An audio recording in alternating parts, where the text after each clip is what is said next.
Looking to buy a digital piano but don't know where to start? Well, you're in the right place. I've been playing piano for over 20 years and I've recently purchased a digital piano myself. So I've done some extensive research into what makes a great digital piano. Whether you're a beginner or a more experienced and seasoned pianist, this guide will help you find the perfect digital piano for your needs.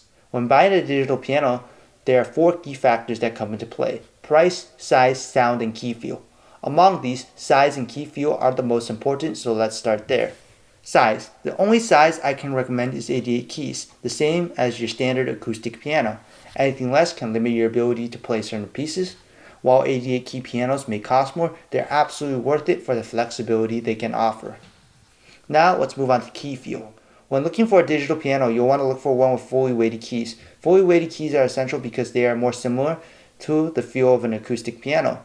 They are absolutely important for building proper technique and improving your playing. How do you identify a piano with weighted keys? Well, weighted keys look solid and similar to your acoustic piano keys. If the underside of the piano keys looks hollow or it looks like there's empty space, they're likely not weighted. Keep in mind, piano companies will try to use tricks to get you to think something might be weighted, such as terms like semi-weighted, and they'll look like weighted keys, but they're not the same. Next up, you also want to keep in mind that not all weighted keys are equal. Some are more realistic than others. Trying them out in person can really help you determine which one is better. Understandably, if you're a beginner or a pianist with less experience, it might be hard for you to tell the difference. With that, I recommend go check out YouTube reviews of the pianos from more experienced pianists, as they will most certainly always talk about key feel, as key feel is something that is very important when it comes to getting a digital piano. Now let's move on to sound. Sound is another important factor, and it's about more than just how the piano sounds. Instrument sounds. Many digital piano offer a variety of different instrument sounds, from strings to organs. However, for most people, the quality of the grand piano sound or equivalent is the most important. Ask yourself if you need those extra instrument sounds or if the basic piano tone will be enough. Quality of your grand piano or any other instrument sounds from your digital piano will be affected by sound output methods. There are 3 main ways to output sound on your digital piano. One will be onboard speakers. Many digital pianos will include built-in speakers, but note not all of them do. Pianos without speakers are often called stage pianos and are designed for performances with external amplifiers. The reason there are no speakers is to make it lighter and easier to carry, making it more portable for people who need to travel around to do gigs or performances. Next up comes headphones. You can use headphones for private practice. Just note that most models will require a 1/4-inch adapter for standard headphones. Next up comes external amplifiers. Using external amplifiers can significantly improve the sound quality, especially for stage performances. Just note the sound quality will still be capped by the quality of the sound of the instrument you're using itself. So with that said, remember, if you go to the music store and you're trying out a piano, poor sound quality might not be the piano's fault. It could be due to low quality amplifiers, headphones, speakers. So with that said, you just want to pay attention to that. Now let's move on to price. Price is usually a huge consideration for most people buying a digital piano. While it's tempting to just go for the cheapest option, many budget pianos don't deliver on quality. So with that said, I'm now going to move on and talk about some specific piano models, starting from cheap to expensive. But before that, I do want to mention all the pianos I talk about will be linked in the description. There will be links to Amazon, Guitar Center, and Sweetwater. So we're going to start off with entry-level pianos at around $500. These are the absolute cheapest pianos I can possibly recommend. We have 2 pianos here, the Yamaha P143 and the Casio CDP S160. These are decent starter options, but expect some compromises in key feel and sound. Now we're going to move on to mid-range at around $700, where we have 3 pianos here, the Yamaha P225, the Casio Privia PX S1100, and the Roland FRP bundle. Note, this is a Costco exclusive. It's a stand, bench, and headphones. What this means is that it's actually cheaper than the actual price. The reason I say this is because when you buy a digital piano, it usually just comes with the piano itself, and you have to spend extra money to buy a stand and a bench. And this already comes with a stand and a bench. Stand and benches, by the way, I'll talk about them later after I talk about specific piano models, okay? Now let's move on to the under $1,000 price range where we have the Casio Privia PX S3100. At this price range, you'll find improved key feel and sound quality. The difference will be quite significantly noticeable.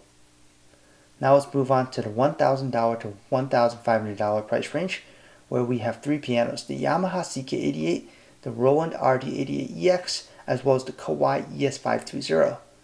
Note that the Yamaha CK88 and Roland RD88EX are stage pianos, but they do come with onboard speakers. These two are great digital pianos for performers or anyone who may need to constantly move their piano around, as stage pianos are lighter and easier to move around. Now let's move on to the $1,500 to $2,000 price range. We have three pianos, the Kawai ES920, the Roland FP90X, and the Yamaha P525. My piano is actually the Yamaha P525. This is my digital piano. It is the one that I own and I have chosen to buy recently. These models all have excellent key actions and sound quality and are ideal for serious players. And now let's move on to the high end, $2,000 and over. We have the Kawai MP11 SE, which retails for around $3,600. It has exceptional key feel and sound. And we also have a bunch of Nord digital pianos. Nord digital pianos are very high quality, but often unnecessary for most users due to their complexity and surplus of features and sounds. So with that said, these are all the pianos I can recommend, but I do want to real quickly mention two things. First is that while I have mentioned a bunch of pianos, these aren't the only good digital pianos out there. There are certainly other good digital pianos out there. These are just the ones I found to be the best, especially value-wise, from my extensive research. Secondly, I want to mention one brand, Williams. Williams is a brand you should absolutely avoid at all costs. Their pianos may look nice, but they have poor key feel and sound quality. So just stay away from Williams. Now let's move on to talk about stands and benches. I said to talk about them as they are essential to a piano. Stands. Avoid X-style brace stands. They're prone to getting in the way while you play. Instead, opt in for a Z-style stand. They're much more sturdy and they're reasonably affordable and practical. Note there are also stands that look like table called tabletop stands, which are also good, but they are just a lot more expensive and unnecessary. Z stands can do the job just fine. The only reason I would get a tabletop stand is you know your legs are extra big and a Z stand still won't do the job for you. Now let's move on to piano benches. Piano benches are very important. The best type of piano benches are adjustable, so you can make sure you get your height correct so that your hands are at the right height with the keyboard.